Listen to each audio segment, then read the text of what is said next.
ఇద్దరిలో ఉన్న connecting point చూసారా? డాన్స్. వీళ్ళిద్దరూ నన్ను ఎటకరించేవారు. నేను అంటే మనం బయట సోషల్ మీడియా తిరుగుతున్నాం కాబట్టి ఎలా ఉంటది అనేది ఏదైనా ఒక మాట అనేస్తారు వెంటనే. ఇద్దరు కాళ్ళు ఒకేసారి గాల్లో పెట్టాలి. టార్చర్ మాకు.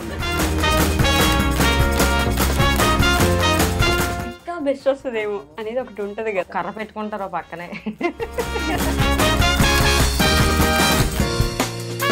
అమ్మ బాగా చేస్తుందా డాన్స్? నువ్వు బాగా చేస్తావు? మమ్మీ. అవునా? కానీ నీకు ఫ్యాన్స్ ఎక్కువ ఉన్నారు, అమ్మకి ఫ్యాన్స్ ఎక్కువ ఉన్నారు. డాన్స్ తక్కువ చేసేది మీరే, ఎక్స్ప్రెషన్స్ తోటి కవర్ చేస్తారు. ఎందుకని? కొన్ని అంటే మా ఫ్యామిలీస్ లో కూడా ఓకే లావుగా ఉన్నాడు తను ఏం వేయగలడు దాని మీద కామెంట్స్ వచ్చి బాగా హర్ట్ చేశారు ఎవరో మిమ్మల్ని. లావుగా ఉండడం అంటే నా దగ్గర అనకపోయినా ఇండైరెక్ట్ గా. ది మోస్ట్ హ్యాపీయెస్ట్ మూమెంట్ మీ లైఫ్ లో? ఇదే 1 year లో సిల్వర్ బటన్ చేతిలో పెడతాను అన్నాను. పెట్టారు. 100% అయ్యింది అది. ది మోస్ట్ సాడెస్ట్ మూమెంట్ ఏంటి? మిడిల్ క్లాస్ వాళ్ళకి ఎప్పుడు ఉన్నాయే కదా.